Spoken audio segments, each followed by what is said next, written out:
अस्सलामुअलैकुम एवरीवन, कैसे हैं आप सब। आज हम बनाने वाले हैं ये वाला केक और मैं आपको स्टेप बाय स्टेप बताऊंगी कि मैंने ये वाला केक किस तरह बनाया और आप भी बिल्कुल फ़र्स्ट टाइम में कैसे ऐसा केक बना सकते हैं। तो ये वीडियो पूरी देखिएगा और जहाँ जहाँ पे कोई मेन समझाने वाली बात होगी वहाँ पे मैं वीडियो को थोड़ा सा स्लो कर दूँगी ताकि आपको अच्छे से समझ आ सके। सबसे पहले हमने स्पॉन्ज रेडी किया है। सब स्पॉन्जेस की रेसिपी आपको मेरे यूट्यूब चैनल पर मिल जाएगी, जिसका लिंक मेरे बायो के साथ पहले ही ऑलरेडी अटैच है। और अगर आपको लिंक नहीं मिल रहा और अगर आप नाम से सर्च करना चाहते हैं तो मेरे चैनल का नाम है फरी हैप्पी प्लेस। तो आप यूट्यूब पर जाके सर्च करेंगे तो आपको वहाँ सारी रेसिपीज़ मिल जाएंगी डिटेल के साथ और बहुत ही आसान तरीके के साथ आपको रेसिपीज़ बताई गई हैं वहाँ पे। सो अब तक मैंने सिर्फ सोकिंग की है और दूसरी लेयर अटैच किया है। एक बात मैं यहाँ आपको बताती चलूँ, अगर आप चाहते हैं कि आपकी क्रीम चाहे वो किसी भी ब्रांड की हो, ज़रूरी नहीं है कि जिस ब्रांड की मैं क्रीम इस्तेमाल कर रही हूँ या फिर आप दूसरे बेकर्स को इस्तेमाल करते हुए देखते हैं, आप भी उसी क्रीम के साथ परफेक्टली काम कर सकें। आपका हाथ किसी भी क्रीम के साथ अच्छा बैठ सकता है। और अब आप यहाँ पे देखें, मैंने ये केक 3 लेयर्स में बनाना था लेकिन मेरे पास तीसरी लेयर नहीं थी।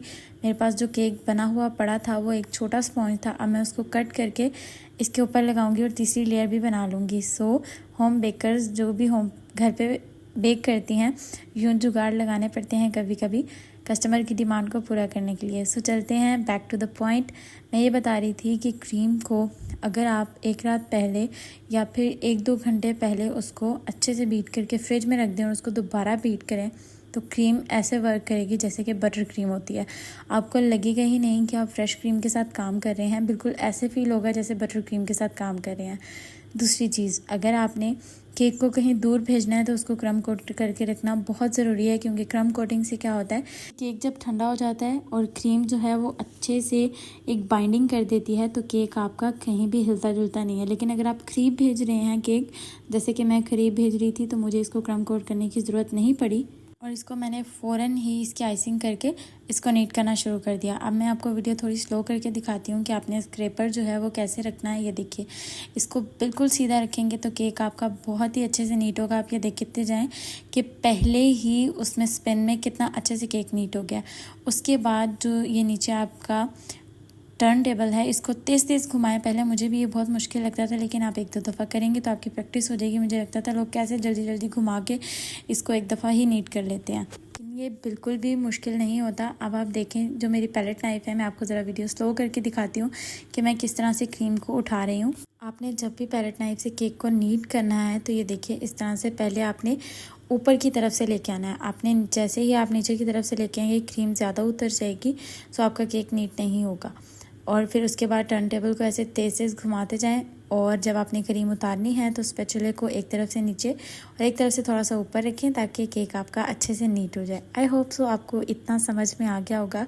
अब बनाते हैं गनाश। तो गनाश मेरी थोड़ी सी पतली हो गई थी, गर्मी आज ज़्यादा थी तो मुझे चाहिए था 2:2 रेशो डालने का, यानी कि 2 हिस्से अगर मैंने क्रीम डाली है तो 2 हिस्से ही चॉकलेट डालनी चाहिए थी। लेकिन मैंने 1 हिस्सा चॉकलेट का और 1 हिस्सा क्रीम, 2 हिस्से क्रीम के डाल दिए तो वो थोड़ी सी पतली हो गई थी। सो आपको मैं बता रही हूँ कि गर्मी के हिसाब से आपको अपनी गनाश को सेट करना होता है। और ये ड्रिप काफ़ी अच्छे से हुई थी लेकिन थोड़ी सी इसकी जो थिकनेस थी वो कम थी। उसके बाद मुझे ये केक फुल गनाश में, मतलब ऊपर भी इसके फ्रंट पे भी गनाश चाहिए थी और मेरे कस्टमर को क्रीम ज़्यादा नहीं चाहिए थी, तो इसलिए मैंने इसके ऊपर क्रीम अच्छे से नहीं लगाई थी। लेकिन उसके बावजूद आप देखेंगे केक कितना अच्छे से नीट हुआ है। और अगर आप भी इसी तरीके से फ़र्स्ट टाइम भी केक बनाएंगे और पूरे दिल से, पूरे डेडिकेशन के साथ बनाएंगे तो बहुत ही आसानी से आप बना सकते हैं। अब मैं आपको दिखाती हूँ कि फूल किस तरह से मैंने बनाए हैं। तो मैंने एक फ्लावर वाली नोज़ल को लिया और उसके साथ सबसे पहले ये देखिए इस तरह से एक फ्लावर बनाया और उसके ऊपर 3, जैसे आइसक्रीम निकालते हैं बिल्कुल उसी तरह से, ये 1, 2 और 3। और ये सबसे बेसिक और सबसे आसान डेकोरेशन है। ये आप अगर बिल्कुल बिगनर हैं तो भी कर सकते हैं। मेरी जो गनाश है वो थोड़ी ओवर हो गई थी एक तरफ से, तो मैंने थोड़ी सी उसको साफ़ कर दिया। इसके ऊपर मैंने चॉकलेट वाले स्प्रिंकल ऐड किए। कस्टमर ने मेरे ही केक का रेफरेंस दिया था, सो मैंने वही उसी तरह का केक बनाया। और इस पर नाम लिखते हुए मैं शूट नहीं कर सकी। मैं मोस्टली जो अपने केक हैं उन पे क्रीम से ही नाम लिखती हूँ। बस क्रीम को ये है कि थोड़ा ज़्यादा बीट कर लेती हूँ हाथ की मदद से ताकि वो पतली हो जाए और आसानी से नाम लिखा जाए। आई होप आपको समझ आया होगा। केक बनाने के बाद मुझे आज जाना था बैंक। मुझे थोड़ा इशू आ रहा था मेरे कार्ड के साथ, उसकी डिटेल्स मैंने कहीं ऐड कर दी थी तो वहाँ से मेरी अमाउंट कट रही थी। सो उस मसले को सॉल्व किया। उसके बाद हमें कहीं और जाना था तो मैंने वो शूट नहीं किया कि हम कहाँ गए थे, बस ये पहाड़ देखे तो मेरा दिल किया इनको शूट करके आपके साथ भी शेयर किया जाए। बहुत ही प्यारे लगते हैं, इस्लामाबाद की असल खूबसूरती ही है। और उसके बाद आज गर्मी थी, हालांकि बादल थे लेकिन हब्स थी, तो मुझे ऐसे लग रहा था कि मैं इतनी डिहाइड्रेटेड हो चुकी हूँ कि अगर मुझे थोड़ी देर तक पानी या जूस नहीं मिला तो मैं बेहोश हो जाऊँगी। जूस पीने के बाद थोड़ा सा कुछ खाया। अगर व्लॉग अच्छा लगा तो लाइक, फॉलो एंड शेयर। मिलते हैं अगले व्लॉग में।